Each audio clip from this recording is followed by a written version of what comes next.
登壇ください. Hai, silakan berikan tepuk tangan yang meriah.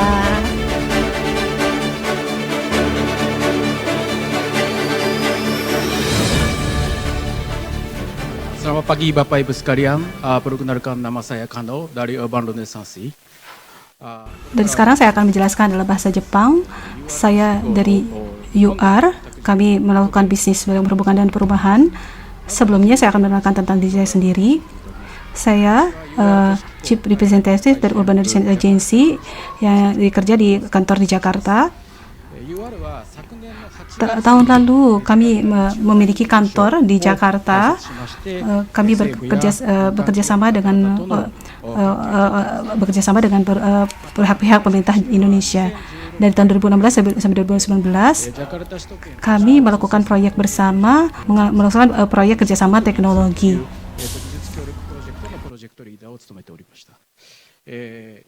Hari ini saya akan berikan pidato. Adalah isi dari pidato saya. Ini adalah struktur organisasi kami dari dulu hingga sekarang. Berikutnya itu tentang proyek kami di luar negeri.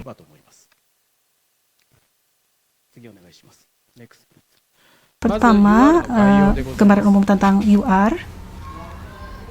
Urban Renaissance Agency ini adalah disingkat UR. Ini adalah badan hukum yang termasuk kalau di Indonesia itu termasuk BUMN ya.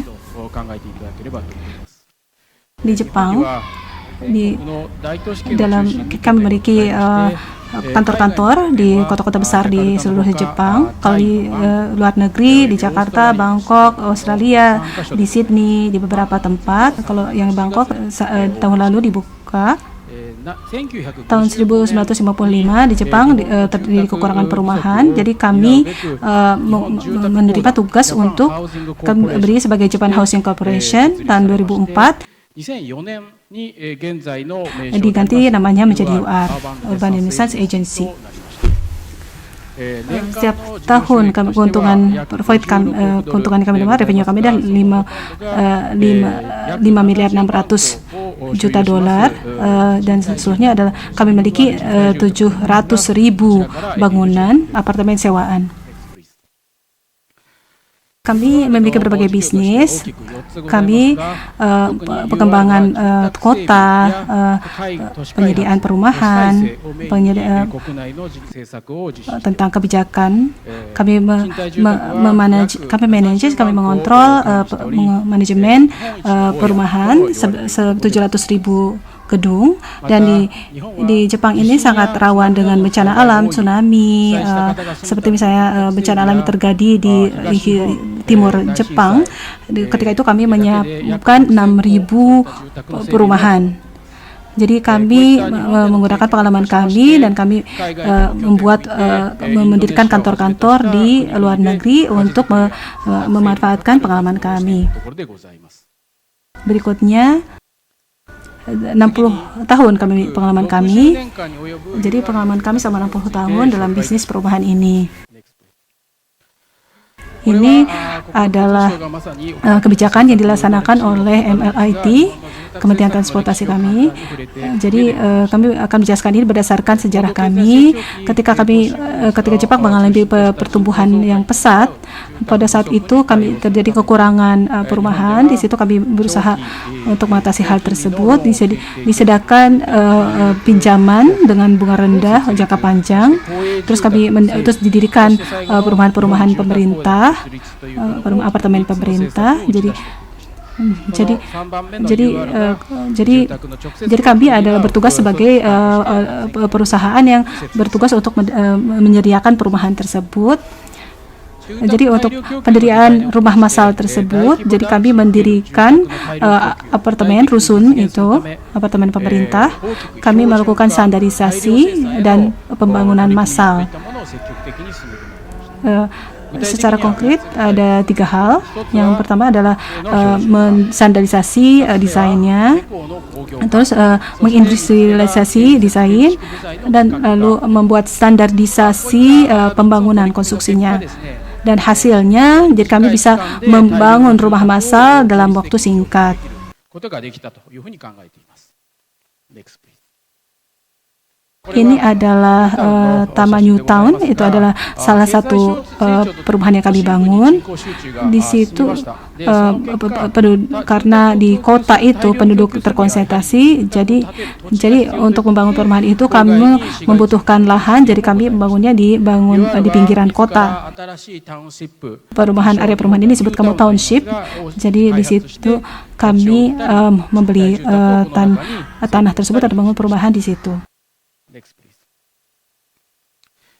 Tapi ada kendala karena itu berkembang sejalan dengan perubahan masyarakat. Jadi URA itu juga berkembang sejalan dengan perubahan masyarakat dan kondisi. Jadi terjadi standarisasi menggunakan sistem pembuatan massal. Tapi setelah itu di kota, terus di daerah pinggiran kota terjadi perluasan luas. Jadi tahun 1975 jadi tujuannya itu berubah jadi menyediakan rumah yang perumahan yang bervariasi. Lalu perusahaan swasta itu berkembang, jadi penyediaan perumahan itu semenjak kebutuhannya itu menurun, jadi kami mundur dari penyediaan perumahan pemerintah ini. Jadi kami menggunakan pemanfaatan bangunan-bangunan yang sudah ada, bukan membangun gedung baru lagi, tapi kamu berpindah ke bisnis memanfaatkan bangunan yang sudah ada. Jadi kami melakukan renovasi bangunan-bangunan yang sudah ada, gedung yang sudah ada. Ini tentang, jadi kami melakukan renovasi bagian dalam, interior dan eksterior, bagian luar dan dalam. Kami melakukan kolaborasi dengan Mujirushi. Jadi kami membuat rumah ini dan lingkungannya itu sebagai tempat untuk mudah membesarkan anak. Jadi kami berusaha menyesuaikan sesuai dengan kebutuhan dari lifestyle masing-masing masyarakat. Jadi kami menyediakan lift, menyediakan slope untuk jadi merenovasi bangunan-bangunan tua tersebut untuk lebih mudah diakses. Dan terus pembangunan, jadi kami perbaharuan gedung ini adalah rusun Akabane. Dia dari stasiun Akabane itu sekitar 15 menit jalan kaki, sangat terdapat dalam lokasi yang strategis ini. Yang gambar yang kiri itu sebelum bangunannya itu dibangun ulang, dan jadi sebagian besar rusunnya itu tidak memiliki lift. Ini jadi ini karena bangunannya itu menua.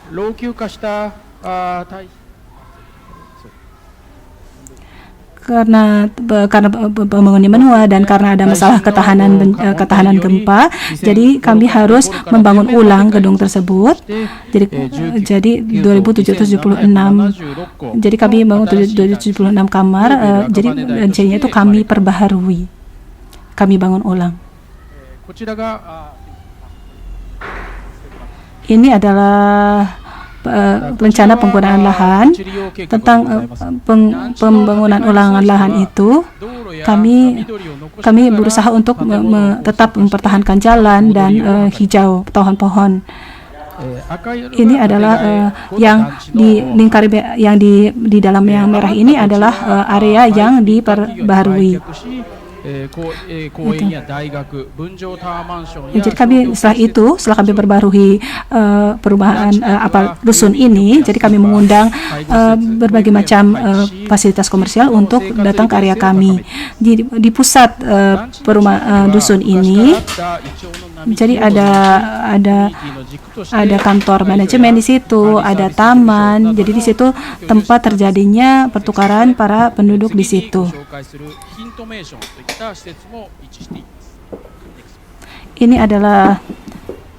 Ini kita bahkan hanya bangun ulang rusun tersebut, tapi agar orang-orang yang tinggal di tersebut dapat memperbaiki kualitas kehidupan mereka. Jadi kami juga berusaha membangun bagian softnya. kami membuat heat mention itu di bulan April. Ini maksudnya kami mendorong mengadakan adanya aktivitas yang bisa mendorong pertukaran antara penduduk.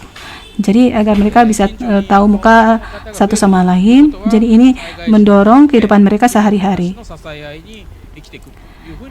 Di AKBN untuk perumahan di AKBN ini menjadi salah satu contoh. UR itu kami berusaha untuk menjawab demand permintaan dari berbagai generasi. Jadi kami berusaha terjadinya komunitas yang bercampur.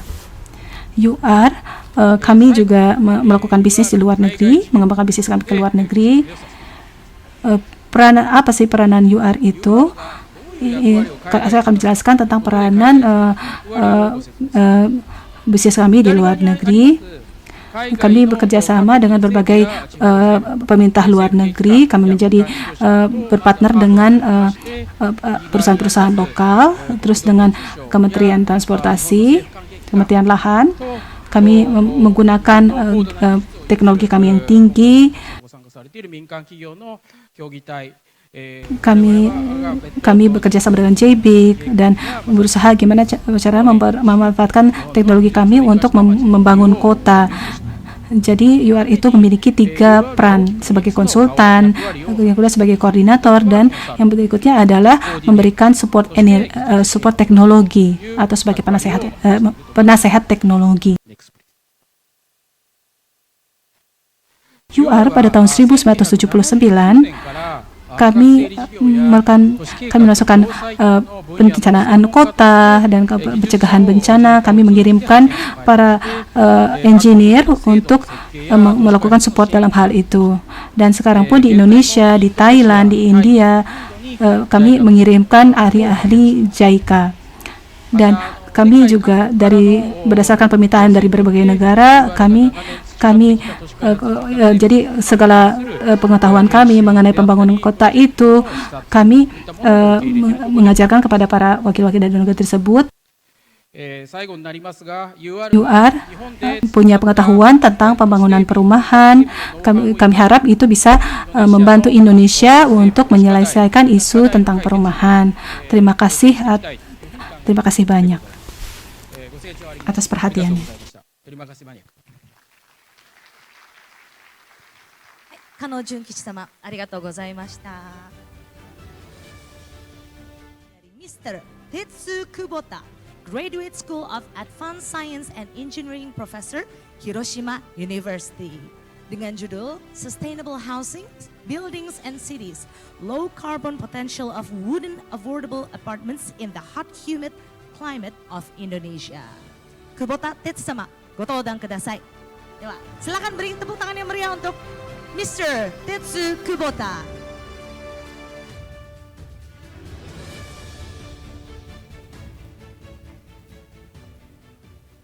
Selamat pagi, saya Tetsu Kubota. Selamat pagi. Suatu kehormatan bagi saya untuk memberikan sambutan pidato hari ini. Saya akan bicarakan tentang potensi karbon rendah dan apartemen yang terjangkau di Indonesia, perumahan yang terjangkau di Indonesia. Sebagaimana Anda tahu, untuk membangun gedung yang tinggi ini sekarang menjadi populer di beberapa tahun terakhir ini. Sebagaimana Anda lihat, banyak contoh dari apartemen tinggi di berbagai tempat di dunia. Jadi kalau untuk struktur kayu ini memiliki potensi yang besar untuk mengurangi carbon footprint. Sebagai Anda tahu, bangunan banyak mengkonsumsi energi dan mengeluarkan CO2.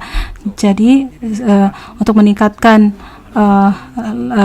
ketahanan gedung itu dari mulai pendirian hingga penghancurannya, demolisinya, kami berusaha memperpanjang hidupnya dari gedung tersebut. Terima kasih. energi digunakan ketika mengekstraksi material, ketika membangun, ketika pemeliharaan, dan ketika demolisi atau penghancuran gedung tersebut. Energi untuk pengoperasian gedung ini kami menyebutnya embodied energy. Jadi dengan baja dan semen adalah kontributor terbesar, dan kalau untuk energi operasional ya penggunaan AC. Dan konsumsi itu adalah yang paling mengkonsumsi energi, terutama di negara tropis. Ini diperkirakan bahwa dengan mengkonversi apartemen konkret ke apartemen kayu, kita mungkin bisa mengurangi karbon emisi dan konsumsi energi tidak hanya dalam fase embodied, tapi juga ketika fase operasional. Di sini saya akan memperlihatkan hasil dari studi kasus kami tentang embedded energy dan energi operasional dan energi embodied tadi untuk apartemen di Indonesia. Berikutnya, pertama-tama kami berusaha memperkirakan berapa banyak energi embodied, energi yang bisa dikurangi jika kita mengkonversi apartemen rusunawa tadi ke struktur kayu. Ini adalah target dari apartemen rusunawa tadi yang terletak di Kota Tegal. Ini dipertimbangkan sebagai gedung apartemen yang sangat umum. Apa yang kami lakukan untuk memperkirakan energi dengan 3 skenario berbeda. Yang pertama adalah kondisi sekarang, yang berarti bangunan struktur konkret yang ada sekarang. Yang kedua itu campur hybrid, jadi di hybrid dengan struktur kayu, dengan tetap mempertahankan untuk bagian inti RC-nya itu, yang ketikanya itu benar-benar semuanya itu struktur kayu. Dan kami coba mengkalkulasi dan menghasilkan bahwa embedded. Dan ini menunjukkan hasilnya dalam tiga skenario berbeda tadi. Ini adalah hasilnya jika kita mengganti RC konkret tadi ke kayu, struktur kayu, kita akan benar-benar bisa mengurangi jumlah konkretnya dan bajanya sebagaimana yang diperkirakan. Tapi untuk beberapa bahan kayu seperti gruram, jadi kami mengkalkulasi embodied energy seperti yang sudah saya sebutkan dalam 3 kayu yang berbeda, yaitu kayu jabon. Ini kayu yang paling banyak tumbuh di Indonesia, jati. Ini adalah Indian teak wood, ada kayu India, dan kami juga menggunakan kayu Jepang yaitu sugi untuk bahan perbandingan. Ini menunjukkan embodied energy, pengeluaran CO2-nya, dan memperkirakan biaya konstruksinya sebagai referensi. Dan seperti yang kami perkirakan, jika kami mengkonversi rusunawa yang sekarang ke struktur kayu hybrid seperti yang Anda terlihat di sini, kita bisa mengurangi embodied energy dari kira-kira 8 hingga 10%. Dan jika mengkonversinya ke secara struktur kayu keseluruhan, kita bisa mengurangi emisi karbon dari 10 hingga 10%. Jadi secara total kira-kira ada sekitar 20% bisa mengurangi karbon hingga 20%. Jadi jika kita mengkonversi apartemen rusunawa yang ada sekarang ke struktur kayu, meskipun harga materialnya mungkin akan meningkat, sangat meningkat signifikan seperti yang dilihat di bawah kiri ini. Ini adalah kesimpulan dari estimasi energi embodied tadi seperti yang ditunjukkan di sini. Nomor 1 adalah kami menemukan bahwa semakin banyak gruram dan semakin banyak kayu yang digunakan dalam proyek, semakin banyak embodied energy yang bisa kita hemat. Begitu juga untuk karbon emisi. Nomor 2 adalah jumlah baja dan aluminium itu bisa dikurangi secara signifikan jika kita menggunakan struktur kayu, tapi tetap dua materi ini adalah sebagai kontributor terbesar meskipun dalam struktur hybrid maupun kayu keseluruhan. Itu berarti kita masih banyak ruang untuk mengurangi pengurangan karbon. Jadi kita harus mengecek proses produksi. Dan nomor tiga adalah yaitu masih ada kendalanya ada biaya. Gula itu ada bahan yang sangat mahal sampai hari ini. Jadi kami 37% lebih mahal dibandingkan baja. Jadi kami harus memikirkan tentang bagaimana caranya untuk mengurangi biaya material ini ke depannya. Tapi tetap meskipun biayanya mahal, konstruksi kayu ini menunjukkan potensi yang sangat besar tentang pengurangan karbon embodied itu. Ini hasil studi kami. Di sisi lain, apa yang bagaimana dengan kondisi suhu dalam ruangan? Jika kami mengkonversi rusunawa yang sekarang strukturnya itu ke kayu, kami mengadakan simulasi seperti yang Anda lihat di sini. Jadi kondisi suhu di dalam ruangan dalam 4 skenario. Skenario 1 jadi rusunawa yang ada sekarang, bangunan struktur yang ada sekarang. Skenario kedua kayu seluruhnya. Skenario 3 dan 4 adalah hybrid, konstruksi hybrid. Seperti yang Anda lihat di sini, suhu di dalam ruangan dengan berbagai beda kondisi ventilasinya. Jadi untuk rusunawa apartemen ini tidak ada insulasi suhu. Jadi dengan penggunaan kayu apartemen tadi, jadi dia akan bisa menyesuaikan dengan insulasi suhu untuk dinding juga. Jadi kalau dibandingkan konkrit tadi, lebih rendah sedikit. Jadi secara keseluruhan dari masalah kondisi ventilasi malam ini dianggap sebagai opsi yang lebih baik karena efek dari thermal massal tadi. Ini adalah hasil dari level kenyamanan suhu dalam 4 skenario dengan berbagai kondisi natural ventilasi yang alami. Seperti yang Anda lihat, kondisi dari hasil dari efek angin, kenyamanan dalam ruangan menggunakan SET.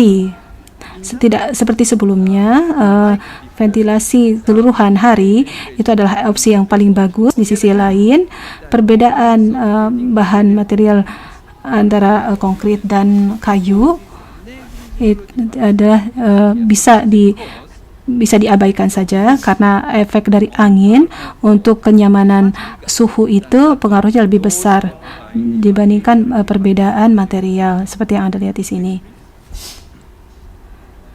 Kami menginvestigasi lebih jauh tentang kondisi suhu dalam ruangan dengan menggunakan berbagai komponen material. Di sebelah kiri ini yang bagian kuning mengindikasikan beberapa variasi dari struktur konkrit. Yang kanan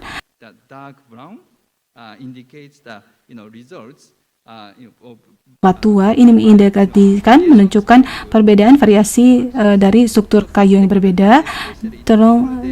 Coba lihat yang bagian kasus ventilasi FL yang hari ini kita tidak mengaplikasikan untuk dinding atap insulasi suhu.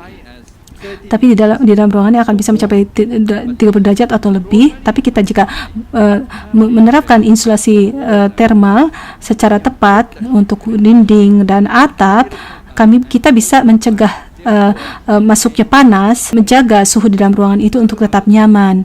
Jadi dalam siang hari sama dengan struktur konkrit, terutama untuk ventilasi secara full day dalam kondisi ventilasi keseluruhan hari.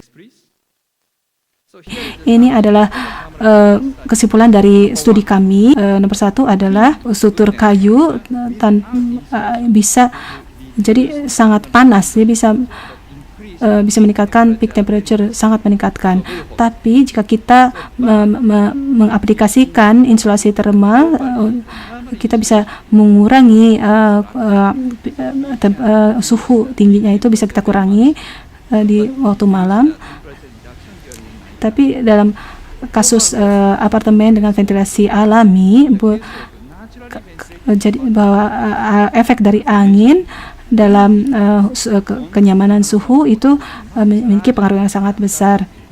Jadi di sini penting adalah untuk mengoptimalisasi secara baik ventilasi kenyamanan natural sambil bersamaan menjaga suhu efek Thomas tadi. Mungkin struktur hybrid akan menjadi opsi yang lebih baik untuk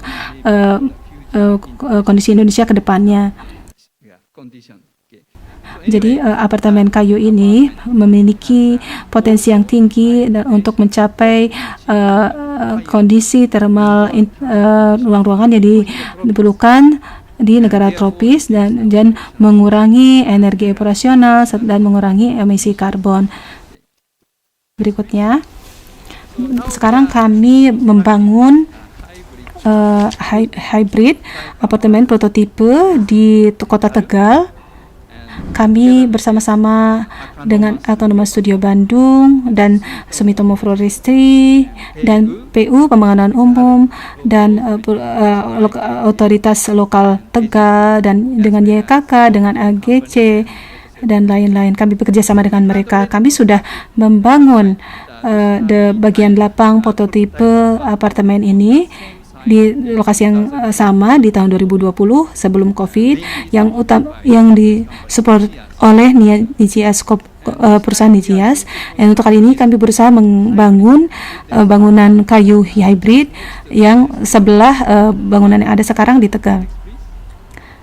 Seperti yang terlihat di sini, berikutnya adalah rumah percobaan yang seperti disebutkan berkali-kali. Ini adalah struktur hybrid yang fondasinya dan bagian intinya adalah konkrit seperti yang dilihat di sini. Jadi bagian atasnya ini dari kayu gitu. Terima kasih kepada Sumitomo Forestry. Jadi prinsip utama dari desain ini adalah supaya Anda tahu, Mr. Yushin dari Akanoma Studio. Tapi karena masalah budget, jadi kita harus mengurangi ukuran gedungnya, dan ini adalah versi terakhir. Ini akan dibangun secepatnya seperti yang sudah saya sebutkan di Tegal dalam tahun ini. Ini akan menjadi proyek pioner dalam apartemen dengan kayu di Indonesia. Jadi bekerja sama dengan pekerjaan umum, kami akan berusaha mengajukan proposal tentang prototipe ini untuk apartemen Rusunawa ke depannya. Terima kasih kepada Tetsu sama. Selanjutnya akan ada presentasi dari Mr. Fumihide Nakatsu, President Director PT Sumitomo Forestry Indonesia, dengan judul Our Housing and Real Estate Business in Indonesia. Nakatsu Fumihide sama, gotodan kudasai.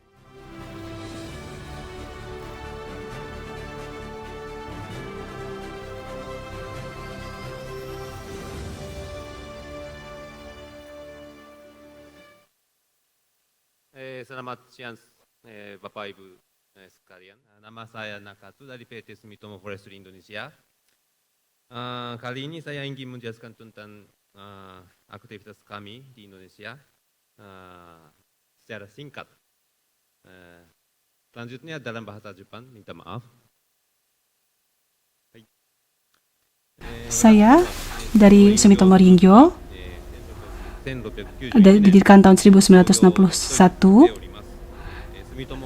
Kami adalah Sumitomo membuka gunung, menyediakan kayu untuk konstruksi. Itu adalah awal mula dari perusahaan kami. Dari sejak pendirian perusahaan kami sudah 330 tahun berdiri. Jadi kami memiliki dan mengelola kayu dan memiliki 2.000 pegawai. Kami membangun 2.000 perumahan setiap tahun. Sumitomo Ringyo, grup kami tahun 2022 tahun Februari kami berusaha untuk dekarbonisasi itu untuk memenuhi SDGs target pada tahun 2030. Grup kami Sumitomo Forestry ini kami berusaha memiliki misi dan visi 2030, misi visi jangka panjang. Kami berusaha melindungi bumi, lingkungan, memberikan kehidupan orang-orang, kehidupan warga, dan jadi untuk masa depannya, untuk semua orang, untuk semua generasi, kami ingin menjadikan bumi ini sebagai tempat yang nyaman bagi semua orang untuk tinggal. Selama ini kami ingin memanfaatkan nilai dari kayu dan rumah, kami ingin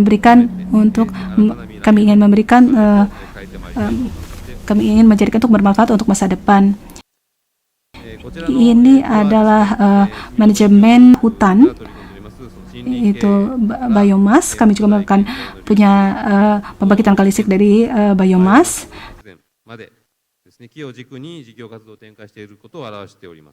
Rantai nilai yang unik ini seperti ini ya bentuknya, cycle-nya, untuk siklusnya.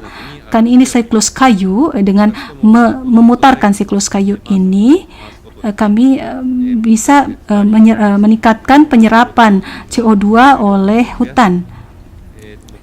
Dengan kami berusaha berkontribusi terhadap dekarbonisasi. Jadi dengan keseluruhan bisnis kami, bukan hanya perusahaan kami, tapi masyarakat secara keseluruhan bisa berkontribusi terhadap dekarbonisasi. Untuk Sumitomo Forestry, grup kami ini pada tahun 1970 di Kalimantan Timur, kami memulai bisnis kami di Indonesia, dan setelah itu kami sudah memiliki 50 tahun sejarah di Indonesia. Jadi kami memulai bisnis di Kalimantan Barat, di Jawa, di produksi ada produksi pelet untuk bahan bakar bio. Di Makassar juga di Masta ada bisnis developer perumahan di Makassar.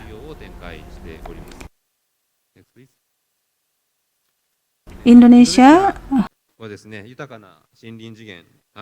memiliki banyak sumber daya perhutanan. Kami bisa di renewable. Jadi kami juga di Indonesia memproduksi kayu, memproduksi bahan bakar yang bio tadi, dan yang developer perumahan tadi. Kami berusaha mewujudkan siklus ini di Indonesia. Sumitomo Forestry itu grup kami ini melalui proyek segitiga di Indonesia. Kami mencoba melakukan bisnis developer atau perumahan di Indonesia. Kami ingin menyediakan perumahan dengan kualitas yang baik, memperbaiki kondisi perumahan, yang perumahan yang aman, yang nyaman.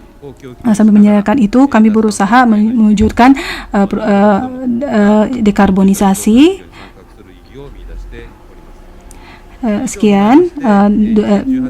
Setelah itu tahun 2018 kami masuk ke bisnis developer perumahan di Indonesia. Kami di Sumarekon, di Jakarta, di Bekasi.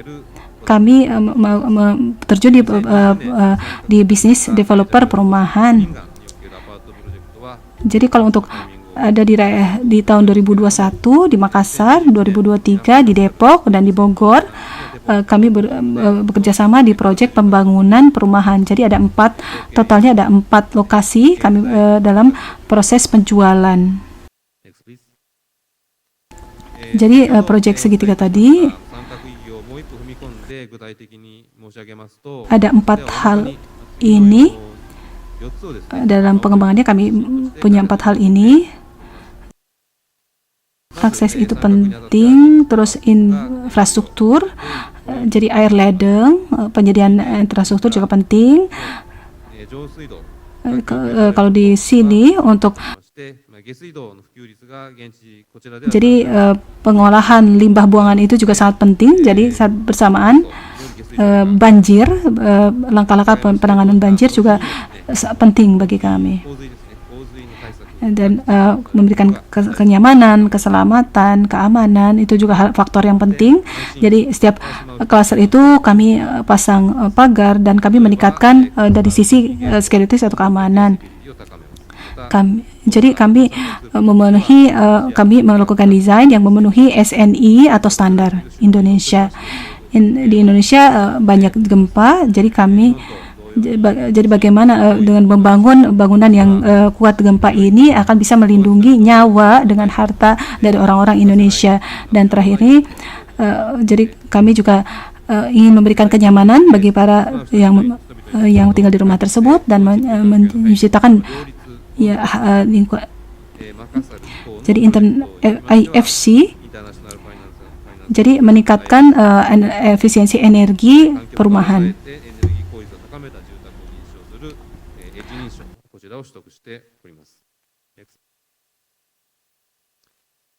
Jadi proyek segitiga tadi kami rangkum dalam tabel ini 2018 setelah kami terjun ke dalam bisnis ini. Jadi kami sudah melakukan banyak upaya. Jadi dari segi kenyamanan bisa dilihat dari tabel ini bahwa kami bisa meningkatkan dari upaya kami bisa meningkatkan hasilnya. Ini adalah di Bekasi. Ini bata. Jadi ketika gempa untuk mencegah si batu bata ini untuk mencegah batu bata ini untuk runtuh, kami memasang baja. Terus, jadi seperti terlihat di gambar, ini langkah. Jadi kita melakukan pencegahan banjir untuk air banjir untuk masuk ke dalam rumah. Ini di Makassar. Kalau untuk proyek di Makassar, ini proyek yang pertama kali mendapatkan SNI. Seperti yang dilihat di foto ini.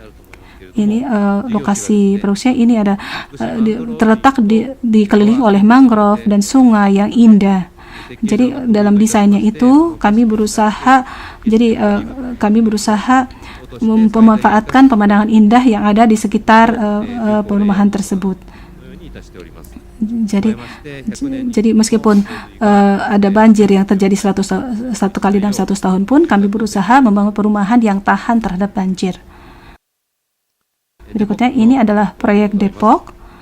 Ini adalah proyek terbaru kami. Kami memasang panel solar. Jadi dengan ini orang yang tinggal di sini bisa mengurangi emisi karbon dengan menggunakan solar panel ini. Dan di dalam ruangannya, di dindingnya ini, sebagai pengganti bata-bata merah menggunakan blok C. Jadi bisa menekan carbon embodied. Jadi kami memperoleh sertifikasi advance. Jadi untuk pembersihan limbah air itu,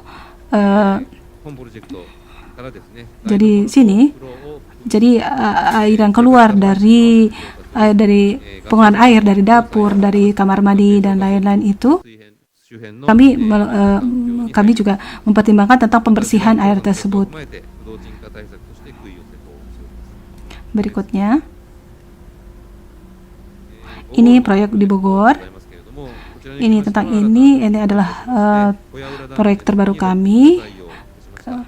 Jadi kami berusaha mencegah bagaimana caranya agar panas itu yang masuk ke atap itu tidak masuk ke dalam ruangan. Jadi bisa menjaga suhu dalam ruangan itu tetap nyaman, tidak perlu banyak menggunakan AC. Ini terakhir, ini Sumitomo Forestry. 関するご説明は以上です。 Penjelasan tentang Sumitomo Forestry sudah selesai. Di sebelah hall ini kami mengadakan eksibisi. Kalau misalnya Anda membutuhkan informasi detail, silahkan datang. 喜ばれる住宅の提供を通じまして Kami akan terus menyediakan perumahan yang nyaman bagi konsumen-konsumen Indonesia. Kalau misalnya ingin mengunjungi ke lokasi-lokasi, silahkan mengontak kami. Kami ingin memperlihatkan proyek-proyek kami agar Anda bisa melihat seperti apa bentuknya. Terima kasih banyak.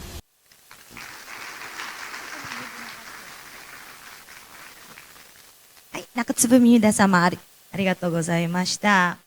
Selanjutnya akan ada presentasi dari Mr. Andang Rahmat Trihamdani, R&D General Manager YKK AP and R&D Center Indonesia dengan judul Build a Better Society.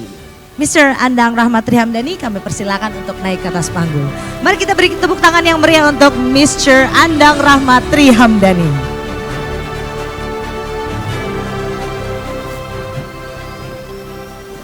Baik, selamat siang Bapak Ibu. Perkenalkan saya Andang. Kali ini saya ingin sharing mengenai beberapa inisiatif kami dari YKKAP untuk membuat sebuah lingkungan binaan yang lebih baik dan juga lebih nyaman. Baik, next. Pertama-tama saya ingin memperkenalkan dulu apa itu YKKAP. Jadi kami adalah sebuah perusahaan manufaktur komponen arsitektural, karena AP-nya sendiri itu adalah Architectural Products. Jadi mungkin masyarakat Indonesia lebih kenal dengan YKK sebagai resleting. Nama kami di sini adalah untuk manufaktur Architectural Products-nya. Jadi kami membuat kusen pintu, jendela, ya, sebagaimana terlihat di slide ini. Dan juga ada produk-produk exterior item seperti kanopi. Secara global pada awalnya kami menggunakan material aluminium, gitu ya. Namun untuk menjawab beberapa regulasi terkait energi pada bangunan, kami memperkenalkan material UPVC di beberapa negara karena UPVC memiliki thermal insulation yang lebih baik. Dan untuk menjawab tantangan yang lebih terkini, yaitu adalah net zero building, kami pun memperkenalkan material kayu untuk kusen jendela. Namun untuk di Indonesia sendiri memang masih aluminium karena itu yang paling sesuai untuk kondisi dari masyarakatnya dan juga terkait regulasi bangunan di Indonesia saat ini. Next. Untuk sejarahnya sendiri, YKKAP sudah memulai bisnis di Indonesia mulai tahun 1986, gitu ya. Pada waktu itu namanya adalah YKK Alumiko Indonesia, dan pada tahun 2004 kami berganti nama menjadi PT YKK AP Indonesia hingga saat ini. Dan pada tahun 1998 kami mendirikan sebuah fasilitas pengujian kinerja jendela. Kami sebutnya testing center, yang pertama di Indonesia saat itu, dan kalau saya tidak salah hingga saat ini adalah satu-satunya di Indonesia. Sehingga kami memiliki fasilitas ini untuk menguji performance dari produk kami. Dan di tahun 2018 kami mendirikan YKKAP R&D Center Indonesia. Dan untuk produknya sendiri, seiring waktu kami sudah berevolusi mengikuti tuntutan dari konsumen dan juga perkembangan teknologi. Jadi kalau untuk pelanggan-pelanggan setia yang lama mungkin kenal dengan produk Zero Window atau ProWin. Nah, kalau sekarang kami memiliki seri yang bernama Madela dan juga seri Nexta. Dan untuk tahun lalu kami rilis beberapa produk. Kalau Bapak lihat di sebelah kanan bawah itu ada produk, sebelah kanan ada produk pintu masuk bernama Frontera. Dan juga carport kanopi full dari aluminium bernama Grand Roof. Jadi biasanya kalau kanopi di perumahan itu dari besi, bisa berkarat. Di sini kami full aluminium bernama Grand Roof. Next. Dan operasional YKKAP di Indonesia sendiri itu kami menawarkan sebuah proses bisnis yang terintegrasi, gitu ya. Dimulai dari proses research, penelitian, pengembangan produk development, kemudian produksi, sales, dan after sales semua dilakukan di Indonesia. Dan kami juga memiliki sebuah tim, field bernama Field Technical Service. Itu fungsinya adalah untuk menjamin kualitas dari produk kami hingga terpasang di lokasi proyek Bapak Ibu. Jadi kami menjamin kualitas itu salah satunya dengan cara men-training, melatih partner kami, distributor kami untuk memasang produk dari YKKAP dengan baik dan benar. Next. Pada slide ini menunjukkan grafik antara positioning dari produk kami. Kita lihat dari kalau sumbu X-nya itu adalah performance-nya, sumbu Y-nya itu adalah affordability-nya. Jadi sebagaimana bisa dilihat di sini, kami menawarkan rangkaian lini produk untuk bisa menjangkau segmen yang luas gitu ya. Mulai dari yang bawah, segmen bawah itu kita ada produk storefront atau kami menyebutnya SF bar, ada juga bar and parts. Kemudian untuk segmen menengah, di situ ada produk pintu dan jendela Madela, yang mana ini juga digunakan di proyek di IKN, yaitu untuk rusun ASN, kalau tidak salah ASN 3 menggunakan produk kami dari seri Madela ini. Dan untuk kelas atas, kami ada seri paling premium yaitu seri Nexta. Dan ada juga produk untuk curtain wall, ya, yang mana ini sangat sesuai untuk proyek-proyek high rise ataupun komersial.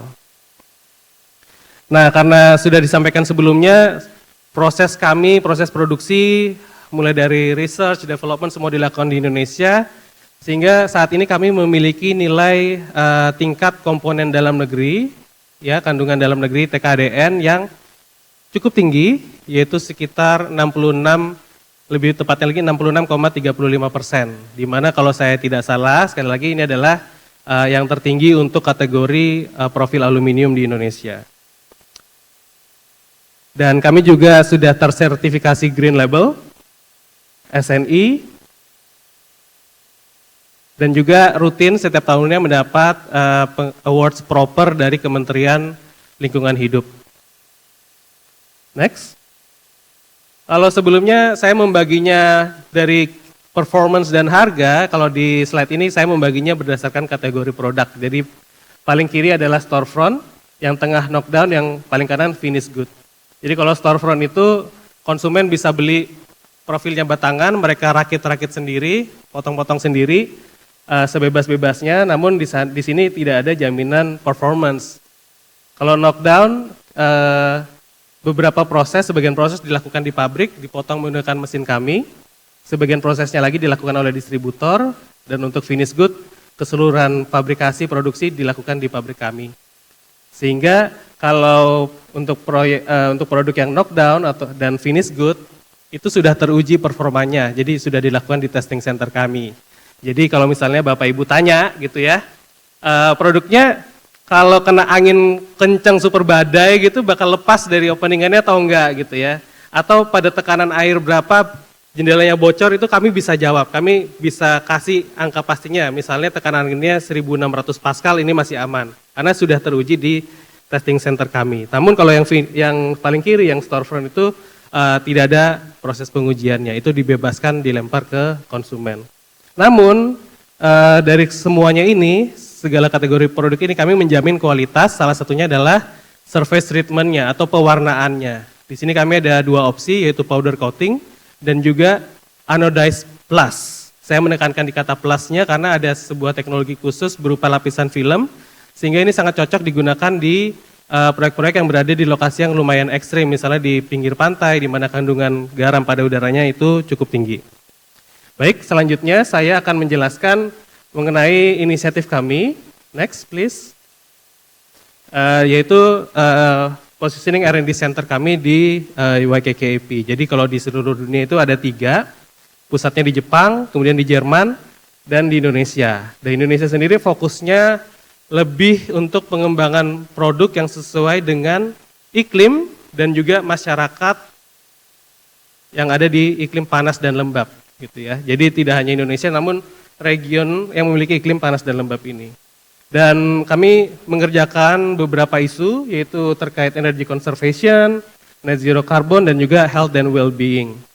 Dan dalam keberjalanannya kami melakukan banyak sekali kolaborasi dengan pemerintah, dengan industri lain, dan juga dengan universitas, yang kemudian akan saya jelaskan di slide-slide berikutnya. Next. Ini salah satu proyek pertama yang mau saya sharing, yaitu tadi Profesor Kubota sudah sempat share mengenai ini sebelumnya, yaitu sebuah proyek di Tegal. Di sini kami involve dalam merancang strategi ventilasi alami. Jadi gimana sih bangunan itu bisa nyaman tanpa menggunakan AC. Jadi kalau kita lihat gambar sebelah kanan itu perbandingan antara typical apartemen design dengan yang kami kembangkan di proyek ini. Jadi kalau misalnya yang sebelah kiri, typical apartemen design biasanya itu double loaded corridor, ada koridor di tengah, sehingga kalau ada angin datang dari arah samping yang bisa enjoy ventilasinya adalah sisi yang arah datangnya angin itu aja ya. Jadi dan juga user atau konsumen itu agak segan buka pintu masuknya, sehingga performa ventilasinya hanya satu sisi saja gitu ya, sehingga kurang bagus untuk kinerja ventilasinya. Di sebelah kanan kami menawarkan sebuah konsep menggunakan atrium, sehingga ketika angin datang dia bisa lewat atriumnya, sehingga kedua sisi windward maupun leeward itu bisa mendapatkan ventilasi yang optimal. Dan kami menawarkan beberapa produk, sifatnya masih prototype, jadi belum dijual secara massal.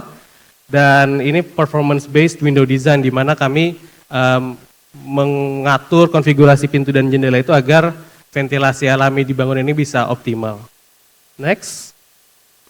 Nah, yang proyek ini cukup spesial, sangat menarik karena kalau sebelumnya lokasinya di tanah lapang gitu ya, bebas sekali mendesain bangunan. Untuk di proyek ini lokasinya di Glodok, di Jakarta, sangat padat. Kliennya ingin merancang sebuah apartemen gitu ya, atau ya bahasanya kos-kosan gitu ya, dengan ventilasi alami tanpa AC. Dan di sini kami berkolaborasi dengan arsitek profesional, nama studionya adalah Prava. Jadi karena lahannya sangat sempit, lebarnya hanya 9 meter, panjangnya 100 meter, sehingga kami menawarkan strategi daripada membuat atrium, kami membuat bangunan yang memiliki poros ya, memiliki lubang-lubang gitu. Jadi kalau sebelah kiri atas berbanding antara typical floor plan apartemen dengan yang kami tawarkan. Jadi ada celah-celah angin di antara masa bangunan.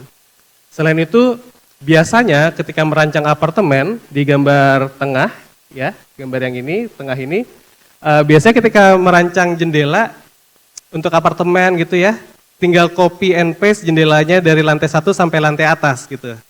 Namun di sini kami mendesain jendela menyesuaikan dengan kinerja yang ingin dicapai.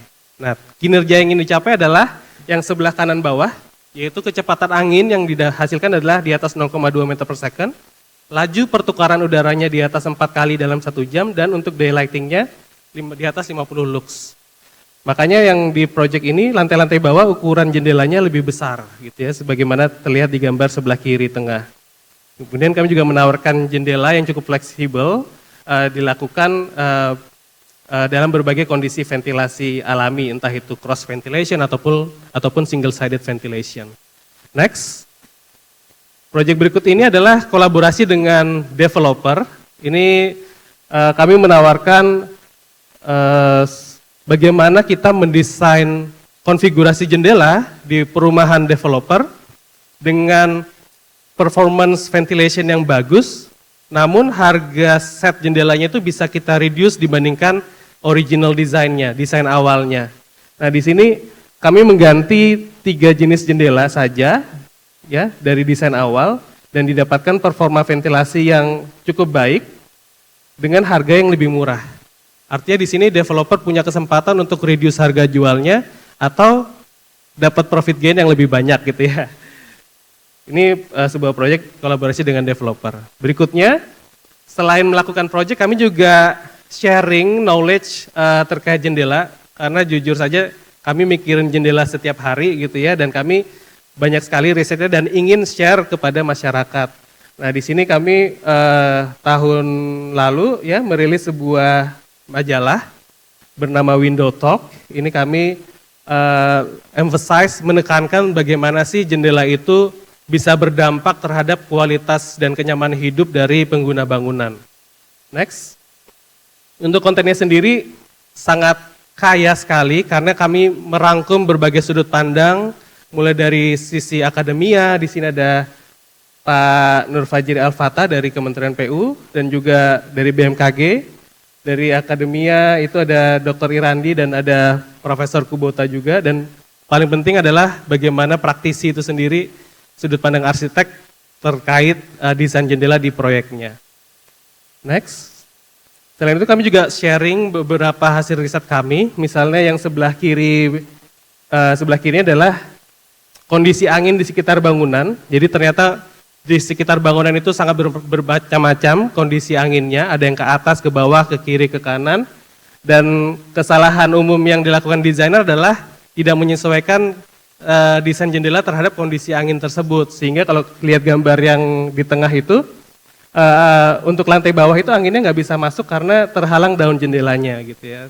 Jadi bisa menyesuaikan tipe jendela sesuai zona karakter angin di sekitar bangunan. Dan untuk yang sebelah kanan adalah untuk proyek-proyek developer rumah deret gitu, ternyata kalau arah anginnya dari berbagai manapun, anginnya akan datang dari arah samping. Jadi kita harus mendesain bagaimana jendela itu bisa menangkap angin yang datang dari arah samping. Kami menyebutnya wind catcher window, seperti itu. Next. Dan ini adalah slide terakhir dari saya. Saya harap Bapak Ibu bisa menikmati membaca window talk kami. Ini majalah gratis. Bisa di-download versi digitalnya di website kami.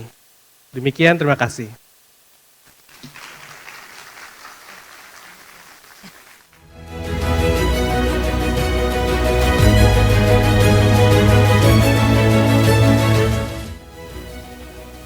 Konnichiwa, yang terhormat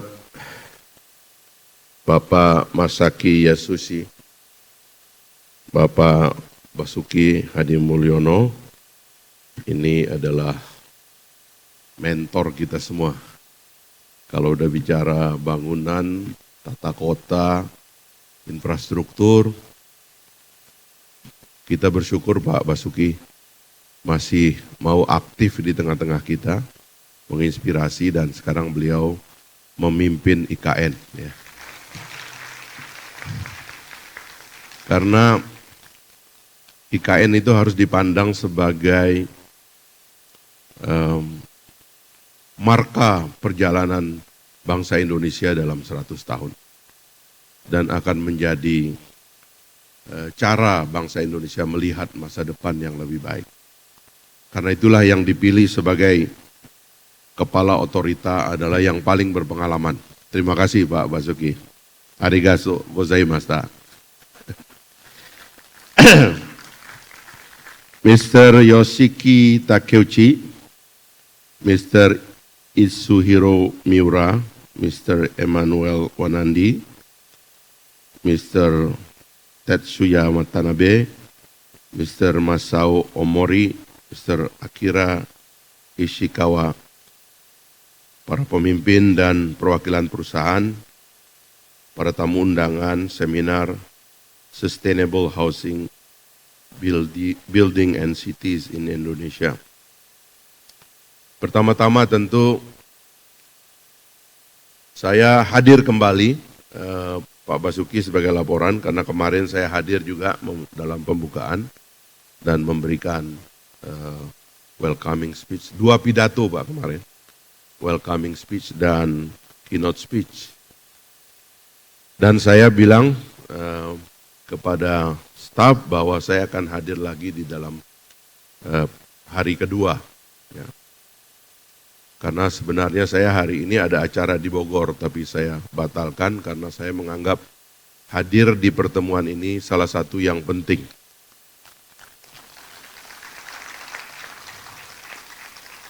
Tidak saja karena memang saya terjadwal untuk hadir, tetapi juga karena saya merasa melalui lembaga-lembaga yang ada, OECD, Area, BGC, GBUH, MLIT, tetapi juga secara khusus dengan pemerintahan dan negara Jepang kita memiliki hubungan sejarah yang sangat panjang dan sangat kuat. Dan ini harus kita tegaskan kembali dan berkali-kali bahwa semakin lama kita ingin hubungan ini semakin kuat dan semakin mendalam. Kebetulan pada hari-hari ini pemimpin kita yang naik tampuk kepemimpinan pada bulan yang sama tahun lalu, di bulan Oktober, Perdana Menteri Ishiba dan Bapak Presiden Prabowo kemarin bertemu dan menegaskan kembali bahwa hubungan antara Indonesia dengan Jepang sangat kuat. Karena itulah dari kemarin kita telah melaksanakan policy seminar tentang Sustainable Housing, Building, and Cities in Indonesia. Dan hari ini kita lanjutkan dengan acara business seminar yang menghadirkan perusahaan-perusahaan dari Jepang yang memaparkan teknologi baru dan solusi menurunkan emisi karbon di sektor perumahan. Kami mengapresiasi dukungan dari pihak Jepang dan lembaga internasional seperti OECD, ERIA, BGC, GBUH, dan MLIT, serta Kedutaan Besar Jepang di Jakarta, dan berbagai perusahaan Jepang dalam penyelenggaraan ini. Selama seminar ini kita sudah sharing berbagai upaya untuk pengembangan rumah, bangunan, dan perkotaan yang berkelanjutan, serta terjangkau berdasarkan best practice dan kajian dari Jepang, dan upaya menurunkan emisi karbon ini, khususnya yang berasal dari perumahan, tidak bisa dilakukan sendiri. Diperlukan kerjasama oleh semua pihak, dan kami berharap melalui kegiatan selama 2 hari ini dapat terjalin kerjasama yang lebih lanjut antara Indonesia dengan pihak Jepang dan lembaga internasional lainnya. Sekali lagi, kami ingin menegaskan ada banyak PR kita ke depan, dan dalam 10 tahun terakhir, Pak Basuki sudah berada di tengah-tengah di antara kerjasama yang paling strategis antara kedua negara, khususnya di dalam membangun infrastruktur. Dan kami sebagai kementerian baru yang dipisahkan dari Kementerian Perumahan, Pekerjaan Umum dan Perumahan Rakyat, sebagai Kementerian Perumahan dan Kawasan Permukiman, selalu ingin menegaskan bahwa apa yang sudah dibangun 10 tahun oleh Pak Jokowi akan diteruskan oleh pemerintahan Pak Prabowo. Semisal bahwa di zaman Pak Jokowi dan Pak Basuki sebagai komandannya memimpin pembangunan begitu banyak mega infrastructure, maka pemerintahan Pak Prabowo memikirkan untuk melanjutkannya dengan mengisi infrastruktur besar dengan infrastruktur kecil. Dan salah satunya adalah infrastruktur perumahan. Kami sangat welcome dengan segala ide dan gagasan untuk meneruskan pembangunan infrastruktur baik besar maupun kecil yang sudah kita laksanakan selama ini dari para sahabat yang berasal dari Jepang. Dan kami percaya bahwa Jepang salah satu inspirasi kita di dalam membangun bangunan-bangunan yang bermutu, tidak saja kuat, tetapi juga menggunakan teknologi yang tinggi. Dan yang terakhir tentunya, sebagaimana tema seminar kita hari ini, adalah bangunan yang green, yang ramah lingkungan, yang bisa mengurangi emisi karbon, dan lain-lain wisdom atau kebijaksanaan yang kita sudah sering nikmati dan rasakan kalau kita pergi dan berkunjung ke negara Jepang. Sekarang ini sebagai penutup, dari kementerian kami punya PR yang besar sekali yang disebutkan oleh Presiden sebagai janji kampanye, membangun 3 juta rumah. 2 juta di desa dan 1 juta di kota. Gagasan pembangunan rumah yang begitu besar ini tentu memerlukan kerjasama dari semua pihak. Kemarin saya sudah sampaikan dalam pembukaan bahwa banyak negara yang tertarik, negara-negara di Teluk ingin berpartisipasi dalam pembiayaan, beberapa negara yang ingin terlibat dalam konstruksi, ada Turki, China, Rusia yang sudah duduk dan berbicara dengan kami. Dan dari kemarin kita melihat pemikiran dari para pemimpin politik dan bisnis di Jepang sepertinya sangat ingin agar dalam konteks teknologi mempreserve lingkungan hidup, menciptakan bangunan yang rendah emisi karbonnya, menciptakan lingkungan yang sehat dan baik, salah satu concern daripada pihak Jepang ke depan. Dan sekali lagi kami siap untuk menyambut itu semua dan mendiskusikannya secara lebih teknis. Oleh sebab itu saya datang untuk menunjukkan bahwa kami siap untuk membangun dan bekerja sama, termasuk isu-isu lain yang belum tuntas. Pak Basuki saya kira sebagai mantan menteri 2 periode juga siap untuk meneruskan percakapan kita untuk kolaborasi dan kerjasama ke depan. Sekali lagi kami mengucapkan banyak terima kasih kepada semua pihak yang berpartisipasi. Semoga yang kita diskusikan 2 hari ini menjadi modal kita untuk meneguhkan kerjasama di antara kedua negara untuk melayani rakyat dan bangsa kita. Arigatou gozaimashita.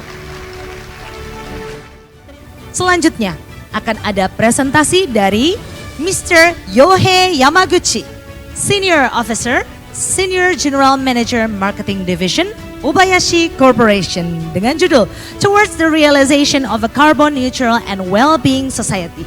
Yamaguchi Yohei-sama, gotoudang kudasai. Selamat siang. Saya dari Obayashi Corporation, nama saya Yohei Yamaguchi. Saya sangat berterima kasih atas kesempatan saya memberikan kesempatan kepada saya untuk melakukan presentasi. Pertama-tama, saya akan menjelaskan menurut agenda yang tertulis di sini. Pertama saya akan perkenalkan perusahaan saya. Perusahaan kami didirikan tahun 1982, dimulai di Jepang, dan kami memperluas perusahaan kami ke 16 negara. Kami punya 17.000 pegawai dan 8%-nya adalah engineer. Kami adalah perusahaan konstruksi.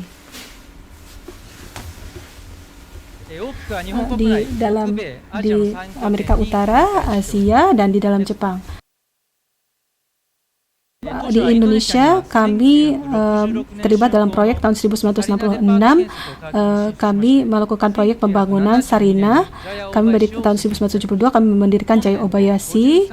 Ini menjadi tahun 53 kami. Kami membangun MRT. Kami terlibat dalam proyek segitiga. Kami berkontribusi dalam perkembangan Indonesia. Di Jaya Obayashi dari tahun 2004 kami bekerja menerapkan sistem bekerja di Jepang. Jadi kepada mereka yang lulus dari Universitas Indonesia, ya orang yang pintar-pintar itu setelah mereka memperoleh JLPTN 2, kami mengundang mereka untuk belajar di Jepang selama 3 tahun. Setelah itu, setelah mendapatkan sertifikasi, kami menjemput mereka sebagai pegawai tetap di perusahaan kami. Dan jika mereka ingin kembali kepada Jaya Obayashi, kami memberikan posisi manajer kepada mereka. Ini rencana yang sangat menguntungkan bagi mereka. Karena banyak permintaan konstruksi, sedangkan di Jepang itu kami kekurangan SDM. Jadi ini bisa meningkatkan pertukaran SDM antara Jepang dan Indonesia. Ini adalah kebijakan yang begitu. Ini kembali tentang perusahaan grup kami. Jadi kan mengenalkan konstruksi, sipil, real estate, atraksi seperti renewable energy, energi terbarukan, atau proyek luar negeri.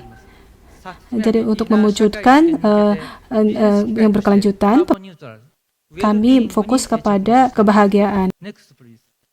Dan tentang karbon netral, karbon netral. Untuk mewujudkannya kita harus mengembangkan energi terbarukan dan sampai ke akhirnya sampai proses akhir karbon dioksida yang dikeluarkan itu harus dan satu penjelasannya itu adalah untuk memikirkan struktur kayu. Jadi dekarbonisasi struktur yang sirkular, dekarbonisasi tidak kalau jadi di Jepang jadi kita ada bangunan-bangunan yang menggunakan kayu yang bernilai 100 tahun, misalnya kuil-kuil itu, dan itu bisa bertahan sampai sekarang. Jadi bahan kayu itu, material kayu itu jadi bisa menahan karbon itu untuk tidak keluar. Jadi struktur yang menggunakan kayu itu kami menyebutnya sebagai hutan kedua. Itu akan bisa lebih banyak menyerap karbon dioksida.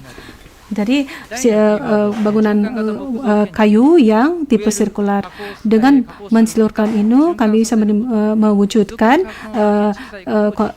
konstruksi yang sirkular juga. Jadi untuk semua proses ini kami mewujudkan proses ini untuk semua proses.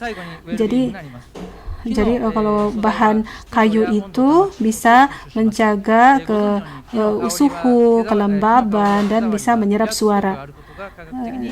Jadi untuk bangunan struktur kayu ini bisa memberikan kebahagiaan. Jadi ini contoh proyeknya. Ini Expo di Osaka. Ini kelilingnya 2 kilometer. Ini adalah struktur kayu, konstruksi kayu. Kami mengadopsi teknologi tradisional yang ada di kuil-kuil di Jepang.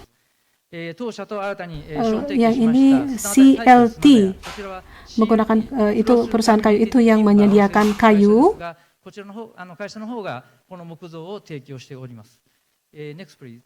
Ini adalah proyek grup kami. Ini 11 lantai. Jadi itu untuk pilar dan lantai semuanya menggunakan kayu. Ini bangunan tinggi pertama yang 11 lantai yang terbuat dari kayu. Jadi kalau dibandingkan dengan bangunan biasa bisa menurunkan penggunaan energi sampai 50%. Selama ini banyak orang yang mengatakan bahwa bangunan kayu biayanya sangat tinggi dengan kalau dibandingkan jadi dengan menggunakan struktur hybrid, jadi yang campuran antara struktur yang ada sekarang itu juga memungkinkan. Ini di Australia, di Sydney, ini ada proyek yang kita lakukan di sana. Jadi ini merupakan struktur hybrid.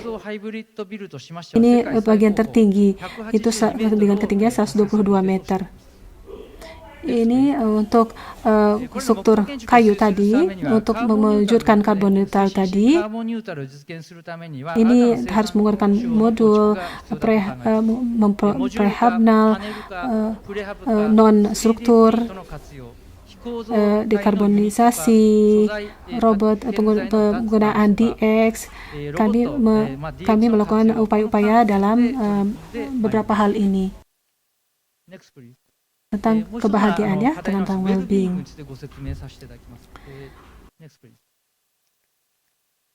Setelah reformasi industri, masyarakat Smart 130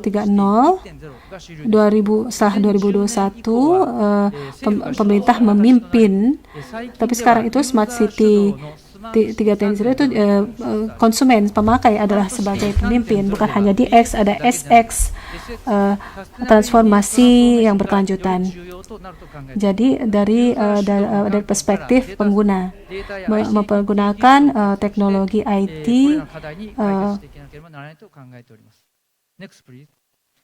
di perusahaan kami karakteristik dan dimiliki oleh area dan juga data mengenai aksi pengguna, dan kami kami bisa melakukan analisa data dari tindakan sikap dari pengguna.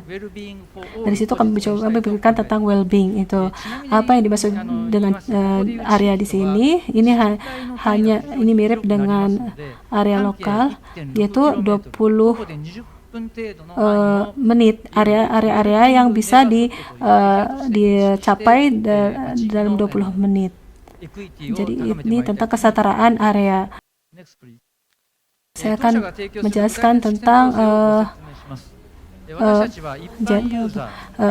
perusahaan lokal, perusahaan, provider. Kami mendevelop untuk mereka, kami membuat aplikasi, kami bisa berbagi data dengan membentuk platform data. Dengan itu kami bisa mewujudkan pengambilan keputusan yang cepat. Yang kami tuju yaitu tentang branding. Jadi branding, meningkatkan branding dengan melakukan survei.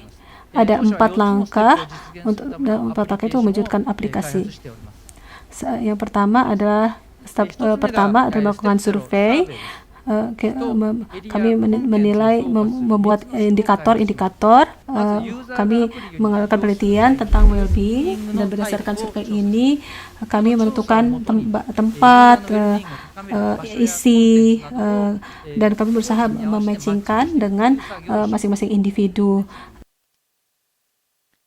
Step 1, kami menggunakan AI untuk mengidentifikasi yang bisa mengidentifikasi karakteristik area dari lokasi, dari sudut,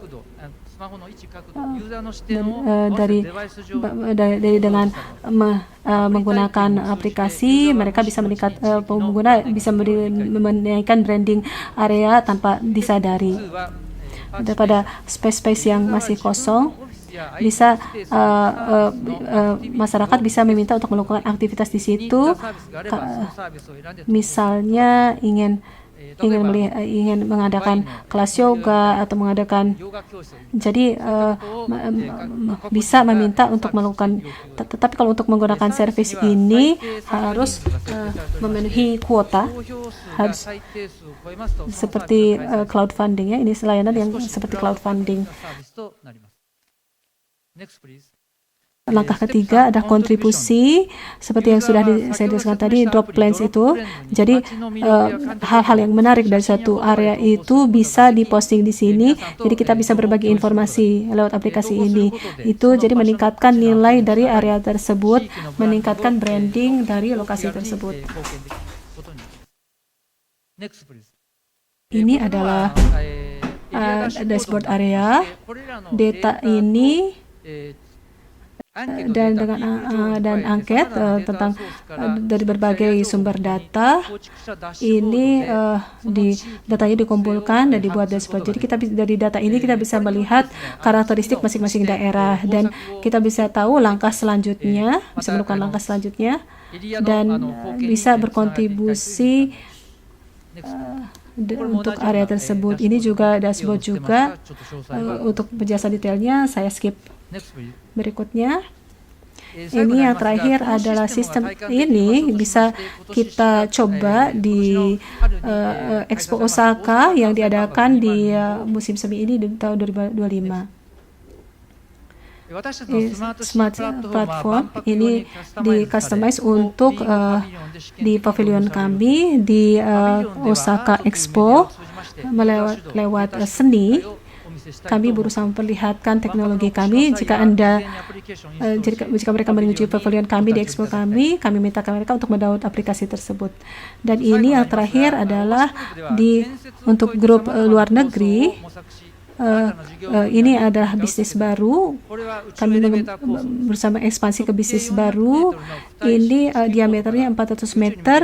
Ini kami terbangkan ke luar angkasa 96.000 kilometer. 2050 kami berusaha konstruksi sampai tahun 2050. Bagi Anda yang tertarik, mohon untuk mengontak kami. Terima kasih. Yamaguchi Yohei sama, arigatou gozaimashita.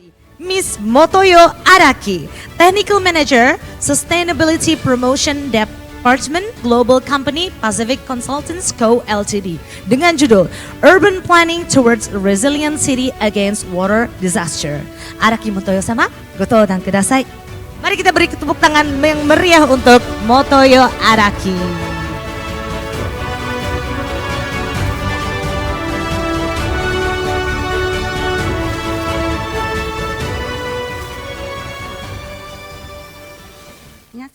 Selamat siang, saya Motoyo Araki dari Pacific Consultant. Terima kasih telah memberikan kesempatan hari ini. Saya sangat merasa terhormat. Pacific Consultant, jadi akan memperkenalkan tentang pendekatan kami untuk menciptakan kota yang tahan terhadap bencana. Pertama saya perkenalkan tentang perusahaan kami.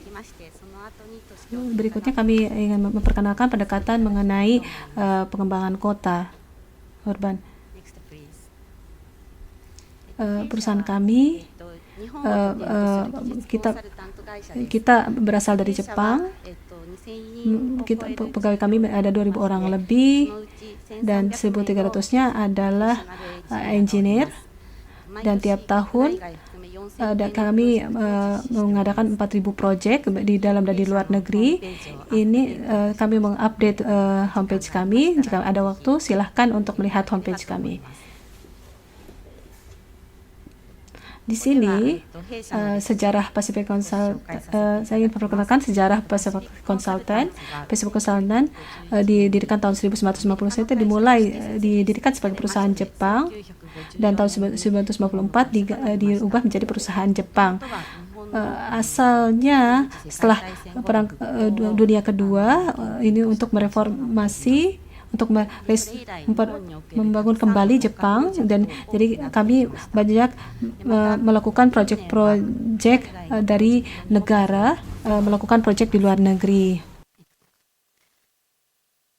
Ini bidang-bidang yang kami pegang, IT dan engineering untuk sipil, teknik sipil. Kami juga melakukan layanan penasehat bisnis. Ini jadi kami memberikan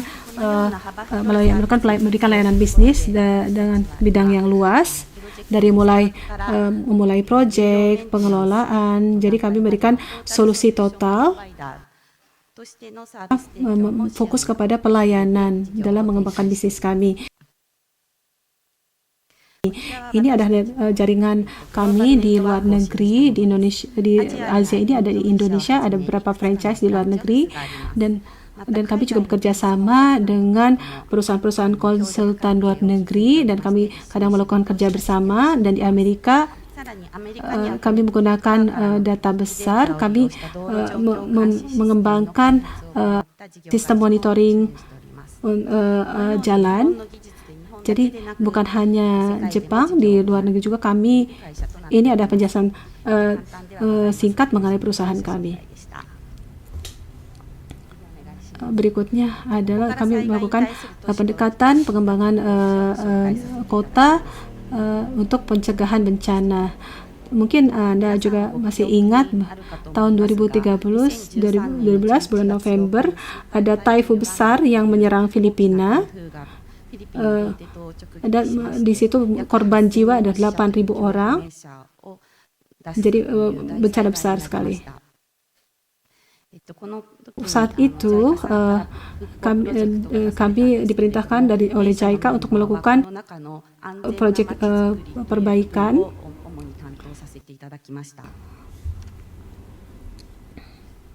Di restorasi di Filipina ini, restorasi ini adalah sebagai contoh. Itu jadi kami harus ada 8 langkah dalam perencanaan untuk proyek restorasi.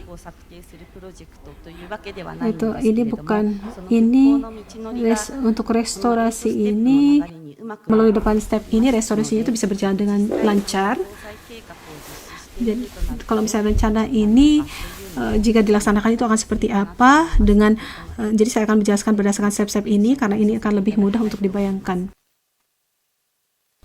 Langkah pertama, kami berusaha mengumpulkan informasi tentang hal-hal berbahaya di area tersebut. Ini adalah peta tentang daerah-daerah berbahaya. Kami mengumpulkan informasi tentang sejarah dan kami juga mengumpulkan data tentang ketika tenggelam itu, kira-kira air laut itu yang daerah yang tenggelam itu sampai kemana.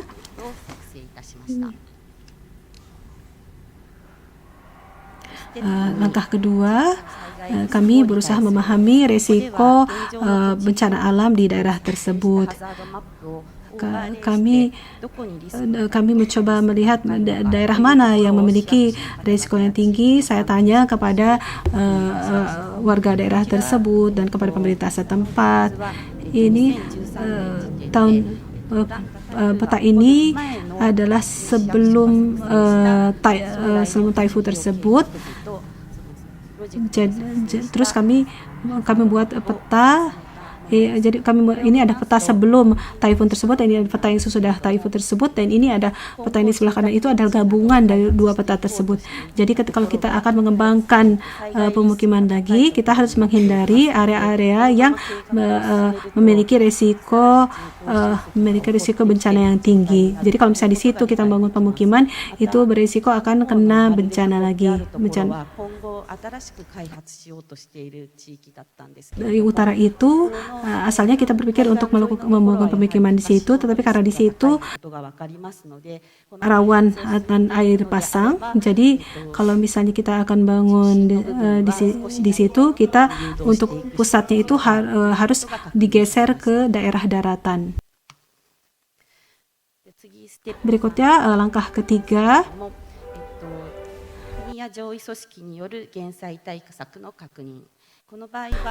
tentang ini ya, langkah-langkah yang dipimpin oleh negara dan oleh pemerintah. Jadi Department of Public Works and Highway ini adalah kementerian di Filipina yang menangani proyek-proyek umum, proyek publik. Ketika taifun, ya, seperti gambar yang sebelah kiri, daerah-daerah rendah itu tenggelam, yang kanan itu, jadi kami membangun dinding-dinding penghalang. Jadi kalau misalnya dibangun dinding-dinding penghalang itu, bagaimana resikonya itu akan berubah. Jadi kami dari situ akan berusaha mempertimbangkan kira-kira dindingnya itu harus setinggi berapa.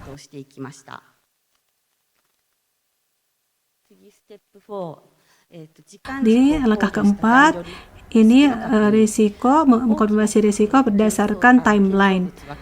Jadi untuk membangun itu dibutuhkan banyak waktu.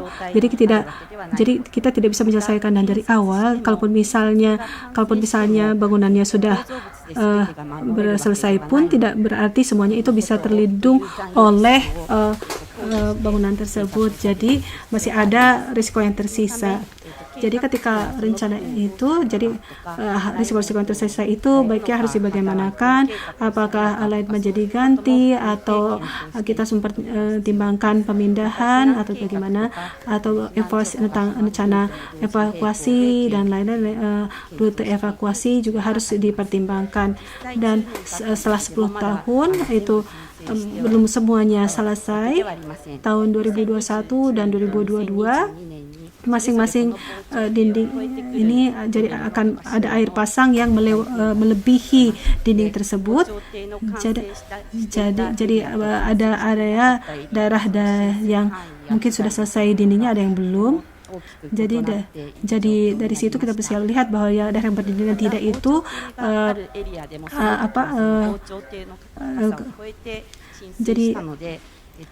tapi ada juga air pasang yang melewati dinding tersebut. Jadi dari struktur tersebut itu memiliki keterbatasan.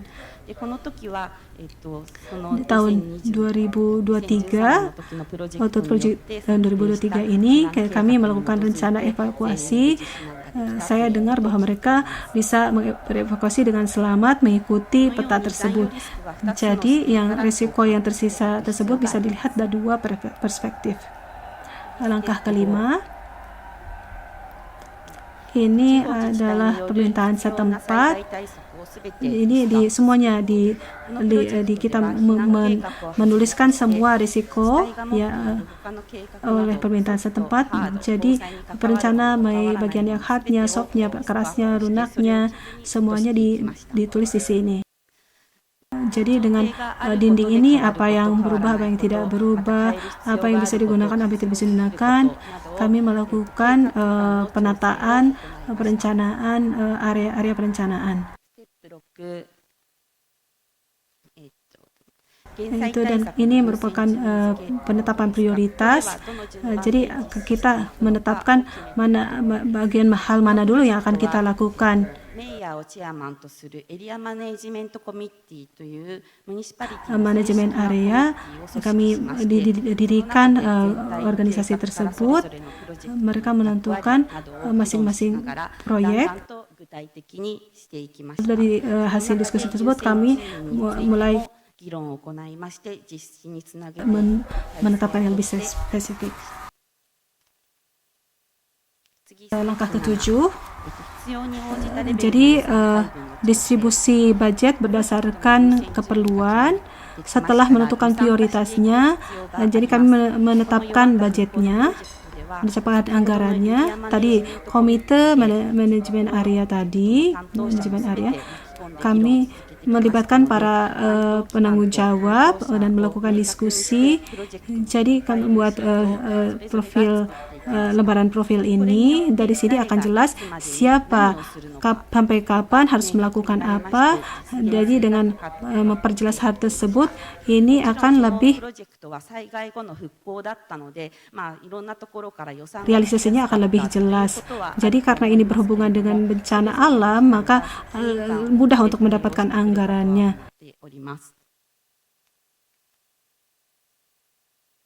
Terus langkah ke-8,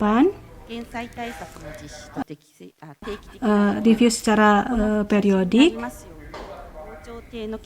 Terus pembangunan yang dinding tadi dan fasilitas yang bersamaan dengan dinding tersebut. Sekarang ini sudah berhasil diwujudkan dan komite manajemen tadi sebelumnya kami tiap seminggu sekali bertemu untuk berdiskusi, dan setelah perencanaannya sudah selesai, jadi kami melakukan pertemuan setiap sebulan sekali untuk mengkonfirmasi. Jadi ketika corona proyek ini berhenti, tetapi sekarang sudah selesai. Jadi untuk nantinya kita akan melakukan diskusi tentang pengoperasiannya dan pemeliharaannya. Kalau ini merupakan perencanaan untuk pencegahan bencana, kalau secara isi dan kondisinya sekarang di monitoring, kami berikutnya adalah untuk monitoring. Yang terakhir adalah sekarang itu jadi seperti apa. Dinding tadi bisa melindungi area tersebut dari air pasang. Mereka sangat menyambut baik struktur ini. Ini referensi dari kasus di Jepang. Kami membuat jalan untuk persepedaan, alur persepedaan, dan area manager tadi mereka memasang lampu jadi agar orang-orang bisa berjalan di situ dengan aman. Ini sekarang menjadi tempat wisata yang terkenal, terutama ketika pandemi. Kalau setelah bekerja, kalau misalnya di setelah sore pun orang dengan aman bisa berjalan-jalan di situ, itu meningkatkan level kesehatan masyarakat setempat. Jadi setelah orang banyak berkumpul di sekelilingnya tersebut, bermunculan restoran, hotel. Jadi terjadi revitalisasi daerah tersebut. Jadi perencanaan pencegahan bencana tersebut bisa dilaksanakan, realisasinya bisa dilaksanakan dengan cepat. Itu hal yang sulit, tetapi dengan melaksanakannya dan beberapa step ini bisa っていただければ幸いだと思っております。 direalisasikan. 安心安全なくして Jadi kita tidak bisa menciptakan smart city tanpa keamanan, dan dalam perencanaan struktur kota ini adalah yang penting untuk melakukan perencanaan tentang pencegahan bencana. Semoga penjelasan mudah dari saya, semoga ini bisa memberikan gambaran kepada Anda tentang kota dengan pencegahan bencana. ありがとうございました。